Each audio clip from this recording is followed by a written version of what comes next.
a nice pull-up, Coach. Really nice pull-up. You don't see the swoosh? Let me get the swoosh. I don't even recognize you. That's your black vest on. Well, thank you, Tom. I've been censored. At least you know where your beats. Yeah. I'm going to start doing that too, I think. Put it around my neck.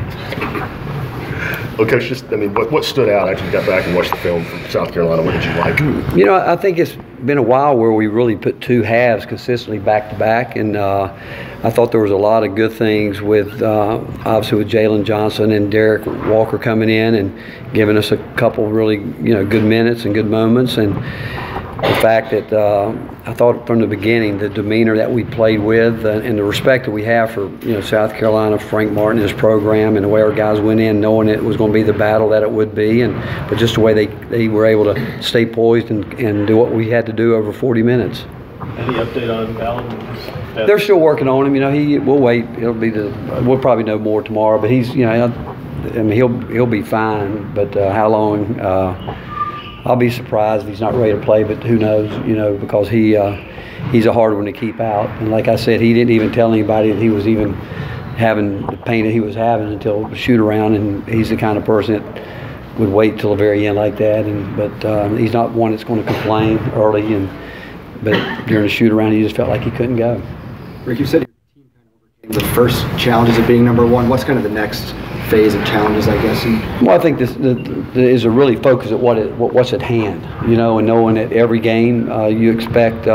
Again, I've said it before. I just think that when you have a number in front of your name and people know that you're a ranked team, and teams keep trying to build resumes, I think you have to expect people to really play their best basketball, and I think our guys do understand that. But I also think now more than ever they understand it's about what we do. It's about our approach, that we've got to make sure we focus on the way we go about our preparation, not just the day of the game, but the day before. And so I think, again, I really felt like that was the case when we went into South Carolina, because I think those guys knew they couldn't, it didn't matter if we were ranked or not.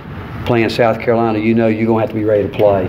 And I actually said that to them. You could put a ranking in front of them, in front of us. You could throw it out every game, and I thought that they were able to really focus on what they needed to do, and that's what we need to do going forward. What stands out about Texas A&M? Again, Billy Kennedy's as good as coach as there is around, and he's had some tough luck. When you lose a guy that you're counting on, and Edmond Gilder, a guy that I've got a lot of respect for, and a guy that was really going to be one of their leaders, it now makes other guys have to quickly move into different roles. And what stands out about me is a week ago they beat a team that I thought was playing as well as anybody in the country in Kansas State, and they handled them fairly easy. And last night they were right in the game up until the very end with LSU, and so we know that they are a team that they will do some ball screening, they'll mix defenses, and they've got some other things they do playing off the elbows with their offense. But just the respect that we have to have for every opponent that we play, and certainly they're going to fight and they're going to battle, and we're going to have to be ready for that challenge. What are the things in the ball screen defense you want to see you guys improving? Well, we change them up. We do within our ball screen defense. We normally go out and what we call hard help, or what people would call hard help. We do that, but we sometimes we'll catch and go under. We're just adding different things to it, because now so much what we do is really preparation with personnel that we're playing against and what we think would work best against that particular team. And in the past, a year ago, there was times that we changed it. Probably about this time where we really went with just the one coverage, but now in the times that hurt us, to be honest with you. But so now we're trying to be a little bit more versatile with it and show some different things, and we'll continue to try to do that. How much of a help is it to have so many old guys that know your language, shorthand and all that, so you can change things up on the fly this deep in the season? It is helpful to have those guys that have been around, and there's not a coverage that we haven't used. It's just that we like to have had a few reps of it in practice, but there's been some times this year where we threw it in during the game and they handled it okay, and it goes back to I think to their experience and the fact that they've seen it. Now, we haven't thrown anything at them they haven't done at some point in time, but it's something that maybe we haven't used even in a year. But but having an older group of guys, they certainly can pick it up a lot easier, and it kind of, they have pretty good recall with it. And after the Vandy game with Admiral, you said he needs to focus on rebounding, focus on defense, and how pleased are you the way he responded? He's led you in rebounding the last 2 games. It kind of looks like you kind of snapped out of it. You know what? It is, and I think it goes to his maturity and the fact that I think that he knows that he probably started putting too much pressure on himself to make shots, and he's always at his best when he starts inside and works out. I mean, you can just see it in the way, the flow of how he plays. And but the fact is, his maturity showed up when he wasn't making shots. He started getting on the glass. I think over the last 3 games, he's probably averaging a double-double. He's right there at it anyway. But and again, I've said before, he's going to make shots, and every player goes through what he's gone through at some point in time. But for him to stay with it, and I thought his focus was really good leading up to the game. And again, this is the time of year you would expect your older guys to really get locked in on what they have to do to be prepared. You guys went down there a couple of years ago and beat a pretty good A&M team, I think, to open SEC play. Was that kind of a turning point moment as to what you were trying to build, stuff coming together? Do you even remember that? Yeah, I do remember going down there, and I think there's been a lot of points. I don't know if they'd be turning points. I mean, plays, games where you think you learn something from it.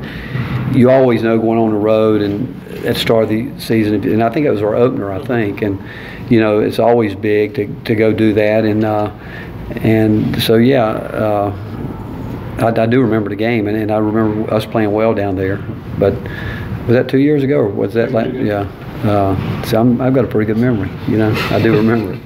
Rick, what kind of conversations have you had with Kyle about staying out of foul trouble and needing him to be on the court more than he has the last 2 games? Well, I think it goes back to, again, being on edge a little bit more. He picked up a foul. The first one he picked up, he actually shouldn't have. He actually didn't get called for it, but it was a big time foul. But then when he got around, held on the screen, which he should have been on the other side of the screen, and then when he tried to work back in front, he got called for a foul. But I think the referee saw that he missed the first one, and because he missed it, because it was a pretty good foul, and I think it goes back. That one was not being in tune with the scouting report, because we had specifically walked him through that situation, because the same foul occurred on him a year before, and he had it in shoot around, but he didn't execute it. He's got to get back to being on edge with the scouting reports. So that's going to be a big thing.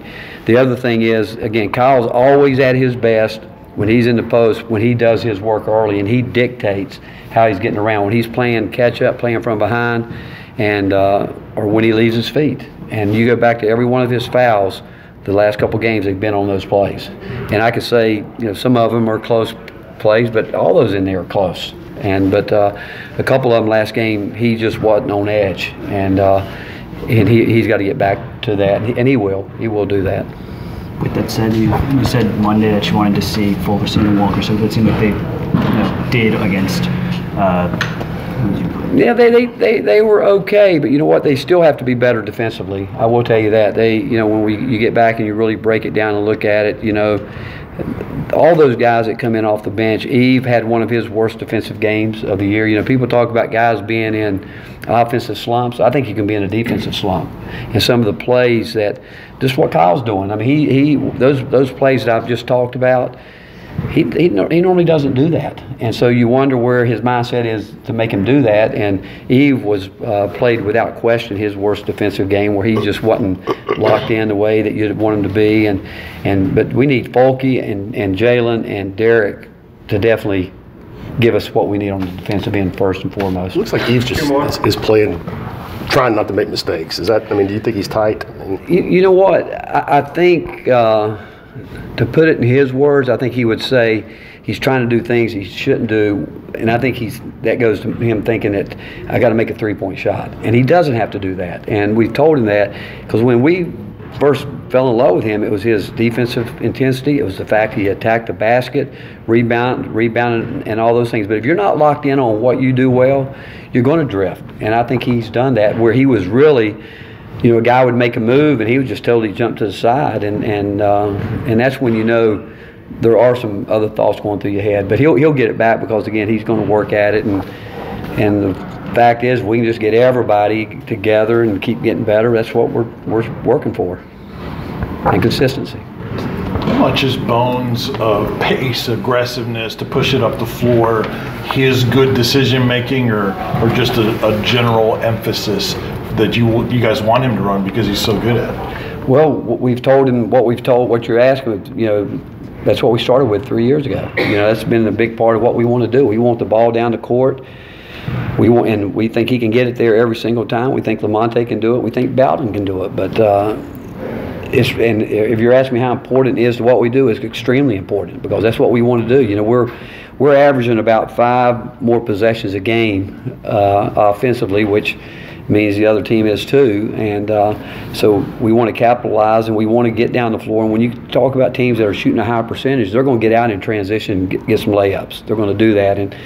And the other night, we opened up the post a little bit to allow him to get down the lane a little bit more, which he did take advantage of some of that. And he's very good. There aren't many guys that, he's got a burst of speed that's hard to deal with. And when he wants to do it, it's hard to defend, but it won't work for him unless everybody else is doing their job. If they're not in the space where they need to be and where he knows he's got his bailout points, where he knows guys are spotted up or where they should be, he's going to be a little bit more cautious. So it's been a collective mindset of everybody else trying to get out and run, and I think it started, I mentioned it I think a couple weeks ago with Jordan Bowden, and he getting out run. Folke came in the game and the other night and said, hey, let's go, and he got one pipe run, and he actually had another, fumbled the ball, but Bones looking for it. So is Lamonte for that fact, but it's important that all 5 guys do it. Thanks, Coach. Thank you, guys.